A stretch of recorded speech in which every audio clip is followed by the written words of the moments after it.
In this video, we're going to look at the value-based window functions.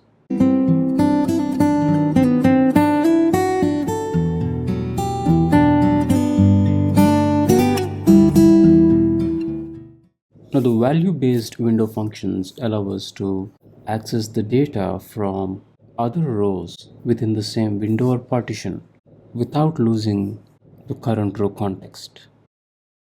We have 5 value-based window functions: lag, lead, first value, last value, nth value. Now let's look at each of the window functions. The first value-based window function which we are going to look at is lag. The lag window function returns a value from a row before the current row. The syntax is lag column name offset default over partition by column A order by column B. The column name inside lag is the column on which we want to apply the lag function.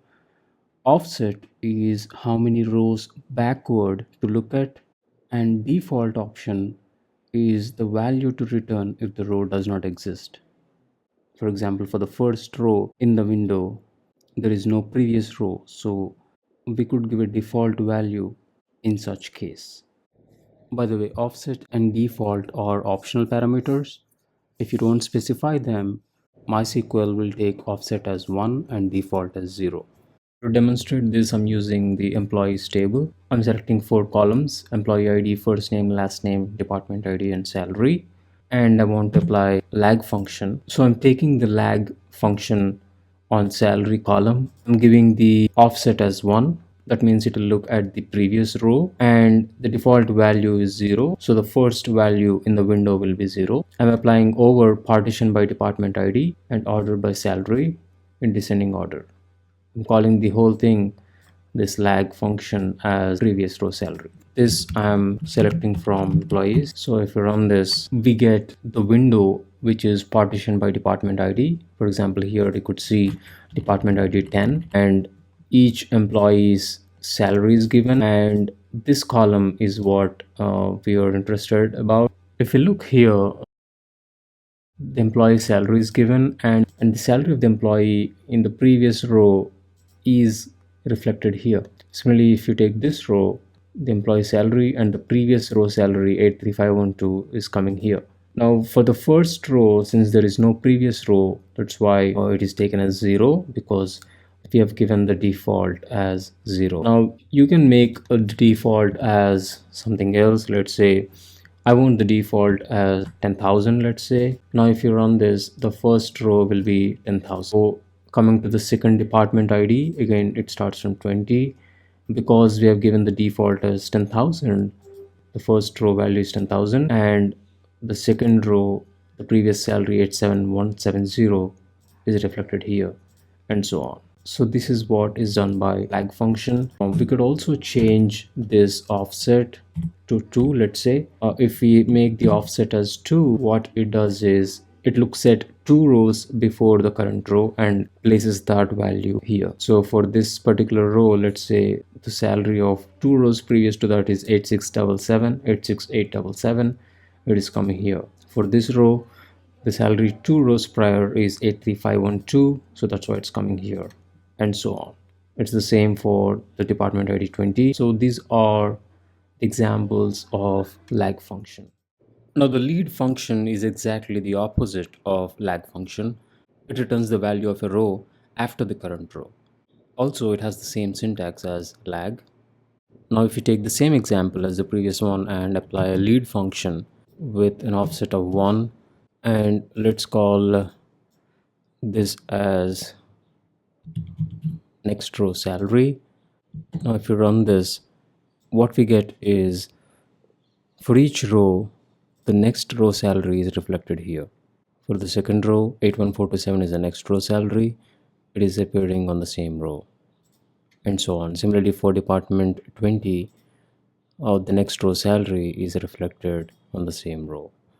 So this is the example of lead. The next window function is first value. As the name indicates, it returns the first value in the window. It is based on the order by clause. If you take the same example again and apply the first value window function over the salary column and call it the highest salary in that particular partition, and if we run this, what we get is the highest salary in this particular department ID, because we are partitioned by department ID, we get it for every row. So 86877 is the highest salary because we ordered it by salary. I mean, we sorted it by salary. So the highest salary will come first, and that salary is reflected in every row. Now, the next window function is last value. As the name suggests, it is exactly the opposite of first value. But there is a little caveat. We have to give an additional syntax, otherwise we'll get erratic results.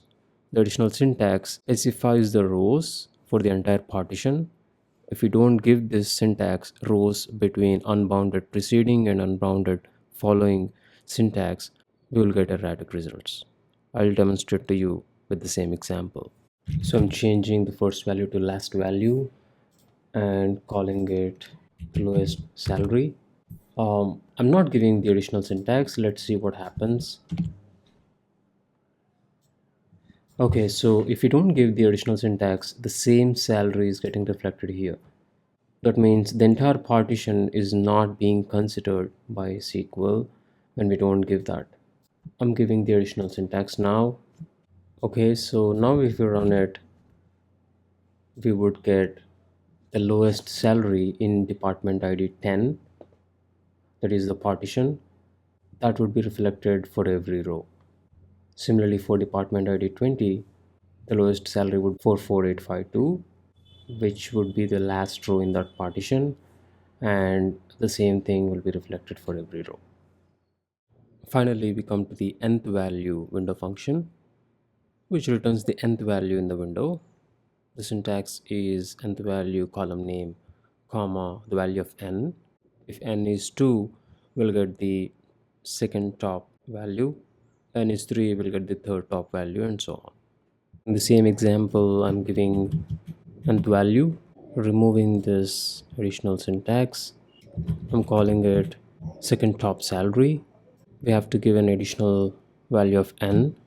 I'm giving the value as 2. Now let's run this. We'll get the second top value for every row. So these are the examples of the value based window functions. That's all for this video. Thank you for watching.